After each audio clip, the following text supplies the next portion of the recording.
Good morning, everybody. Hey, welcome to Wednesday. We get a little bit of jobs data this morning. Fed Chairman Powell made some statements yesterday that the markets didn't like. We'll talk about that and more when Dave joins us here in just a second.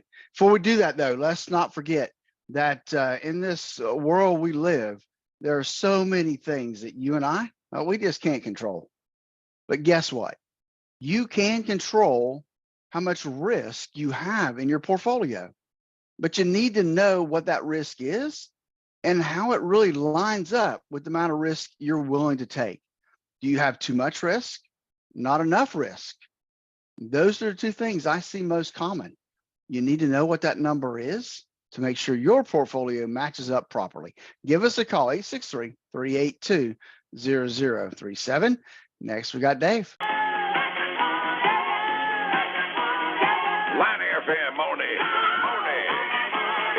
Dave here talking about your money like we do every morning at this time. How's the stock market treating you today? It sure beat you where it hurt yesterday, didn't it? Let's find out what's going on from the perspective of Phillip Statler from Statler Financial Services in downtown Sebring. And Phillip, I think the message from Jay Powell yesterday was the beatings will continue until morale improves. What do you think? Yeah, and they may go on even longer than that based on what we heard yesterday, right? Oh, gosh, yes. I had a couple of my tip sheet people. Again, we're talking columnists here who maybe is smarter than we are, but they really don't have any more insight than we've got. But they're starting to talk about the concept of maybe a 1% interest rate jump. And boy, would that be fun the day they announce that on the stock market, right? Oh man, that will be painful. I mean, I'm still seeing indications of a 0.5%, but I was in that 0.75% boat earlier. But you go from everybody thinking a half to going to 1, man, that will be a big red stop sign in the market and cause a quick reaction downward. Oh, yeah.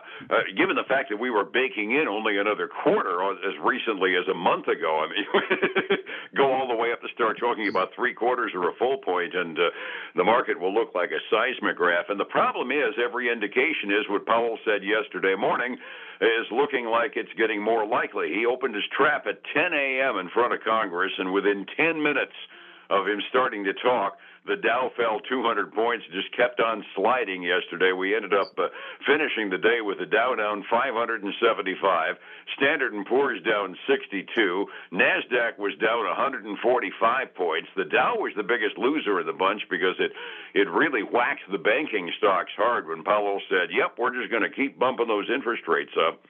And we got some other stuff, too, yesterday that says basically the good news for the consumer is that we aren't borrowing as much to keep this engine going either, are we? At least as much as we expected, yeah. Exactly. That was really surprising to me. I had to dig a little deeper this morning to find the number, but the expectation was that consumer credit would increase by like $22 billion. But it didn't. It increased by less than 15 billion. I think it's 14.8 billion. It's still an increase, but not near what the economists out there thought it would increase. So in some respects, that's good. That's good news. Yeah, well, it is good news for the consumer side of the economy, and we're into that good news, bad news situation. What it means is that there's more headroom for the Fed to be able to increase our borrowing costs because we aren't borrowing as much as people expected us to, and that just means the goal for the Fed is to drive us all into credit problems while they try to fix inflation, and they aren't doing too good at it. They also want to cool off the employment market, and we got the ADP number out, and their estimate was that we created 242,000 new private sector jobs last month, which is about 40,000 more than the market expected, so the employment market is still hot, too. Yeah, it is. And of course, it'll be interesting to see how that really keys into the Friday report, right? So, but that is good news. And that was a huge bump over expectation and a huge bump over the last month as well, because last month they only increased like 106 was the report. Now we're at 240 something. I mean, that's just a big jump in 30 days. Especially when you consider that the Federal Reserve is actively trying to cool down the labor market. That doesn't bode well for for the next meeting in a couple of weeks either. The other number that came out, once again, mortgage applications, granted they're at a much lower level than they were last year at this time, but when the prevailing mortgage interest rate went up by 8 basis points last week alone, mortgage applications went up by 7.4%. So, I mean, even hiking the mortgage rates up doesn't seem to be cooling off any more than we already have a mortgage market for home buyers. So, I mean, by all indications, this economy's doing just fine. Maybe we can live with this high-term inflation, huh? Well, it's kind of interesting you say that, Dave, because I was reading an article this morning and I haven't got all the way through it, but it was quite interesting because the headline caught my attention. It says, what if there's no solution? Oh, what if there's nothing? What if all the status quo things that we've used in the past don't work? And it lays out some what ifs, and maybe we have to learn to live with this a lot longer because change doesn't happen overnight. I mean, we in America think, yep, we turn on the phone, hit a button, and things change.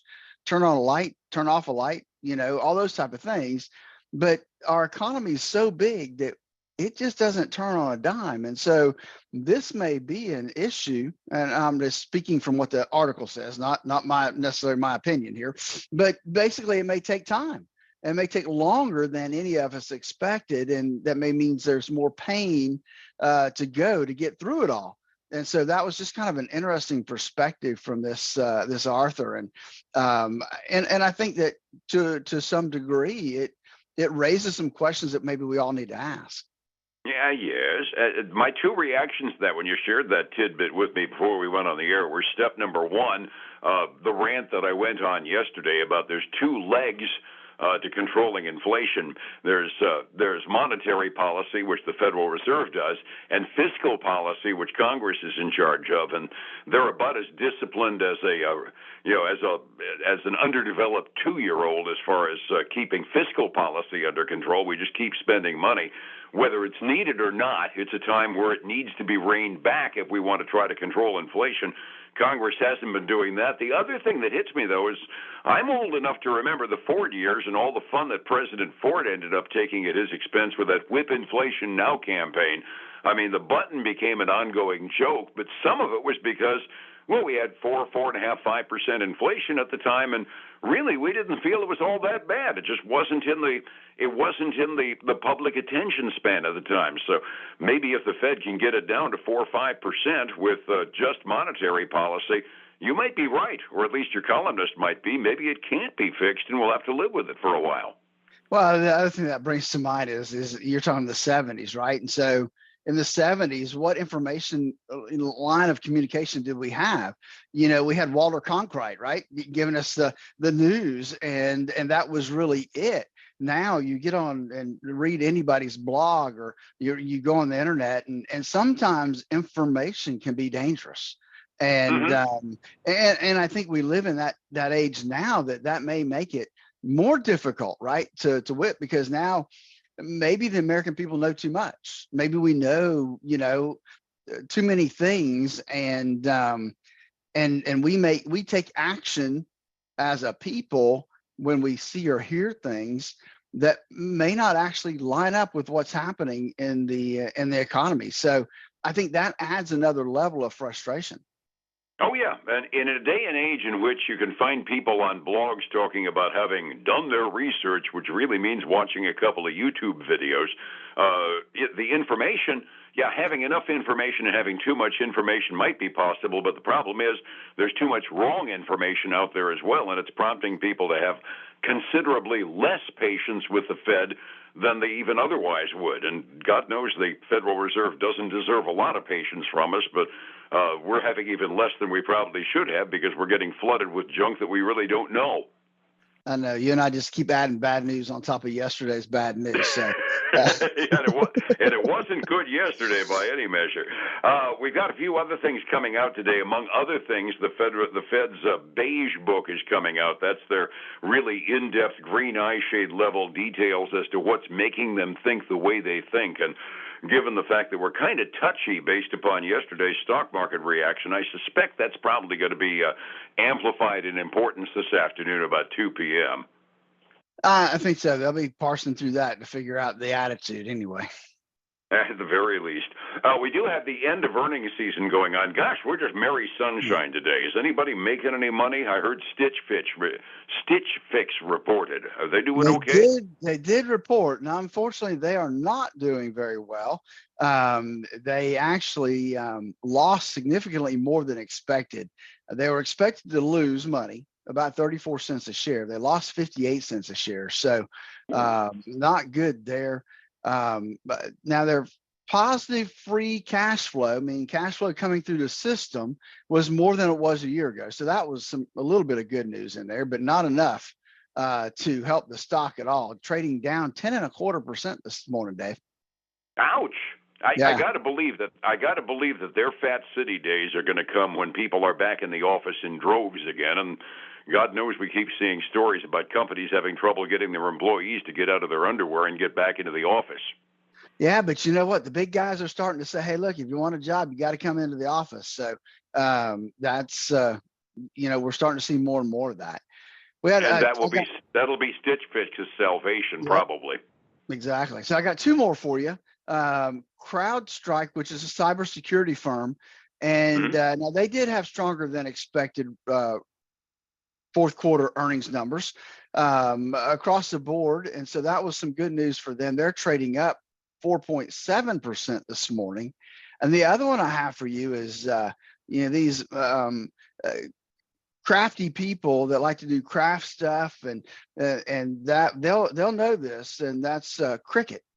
Came out and they reported a huge jump in user growth, like 20% more paid users for the fourth quarter, which was good. Revenue was down, but their gross margins were up. And it hasn't traded yet this morning. They must have reported last night because they said they were up 7% after that announcement. And so they haven't traded yet this morning. But they closed up yesterday almost 8% higher than where they started. So that was some good news for them. Cool. Glad you clarified it, because when you say Cricket, I just assumed it was the cellular company reseller. No, it's the little thing that cuts things out for you, and the crafty people, they know what it is. Okay. With me, I try to keep sharp things away from my hands. I have enough trouble with scissors. Once again, it was a crapola day yesterday. Just no charitable way to put it, with the blue chips actually suffering worse than the growth stocks. 45 minutes before we opened this morning, my delayed quotes before the morning ADP report and everything actually shows a little bit of green ink. Are things holding up decently this morning, 45 minutes early? I'm not going to say it's green. I'm going to say it's a tinge of something, but it's just not red. How's that? It's not red right now. I'll take it. We got the Dow up less than $5. We got the S&P 500 up 60 cents. How you like that, Dave? Wow. And then we have the NASDAQ 100 up $6. So like I said, it's not red. On the other side of the coin, though, we still got some red ink over there. We got silver dropping significantly, down about 0.5%. It's trying to get below 20. It's at $20.11 an ounce right now, Dave. And silver's been very volatile this last probably 6 months or so. We've got gold. We got gold down 0.2%. It's trying to get back under 1,800 right now. It's $1,816 an ounce. And then crude oil is sliding too, down 1.2% to $76.66 an ounce. Ooh, I mean, not an oil, not an oil, but a barrel. How's it better? A barrel. That'd probably be better. An ounce would scare the crap out of me. Interesting. That's a considerably downtick from my delayed quotes, too, so the trend is pretty obvious as well. Overseas markets, Asian markets were kind of mixed, except Hong Kong, and I don't know why, but the Hong Kong market was down by over 2% at the close last night. The other markets don't show that kind of change. European markets are looking at our futures and saying, oh, okay, we're not going to have two sell-offs. They're up fractionally halfway through their day. Retirement is coming for all of us eventually, and if you're getting close, having a plan becomes critical. How do I find you to make sure my plan's on track, Phillip? Then they can give us a call at 863-382-0037. Dave, hey, you know what? About 60% of the folks I meet with have too much risk in their portfolio compared to where they need to be. About 20-30% don't have enough risk. So that can be a problem too. So give us a call for our core retirement design. That's 888-382-0037. And then catch the Statler Financial Radio Show this weekend, 6 a.m. and noon on Saturday, 10 a.m. Sunday morning on Highlands News Talk 730 and 95.3 FM. And back again tomorrow morning with more employment news and hopefully good news on the indexes for today. That'd be kind of a nice thought. Catch you then, Phillip. Be well. All right. Hey, take care. Take care. It's 105.7 Light FM and Statler Financial Services. Phillip Statler. Well, folks, again, I want to thank you for joining us today. Hope that your day goes well. Meet us here tomorrow, same time, same place. Until then, have a great day.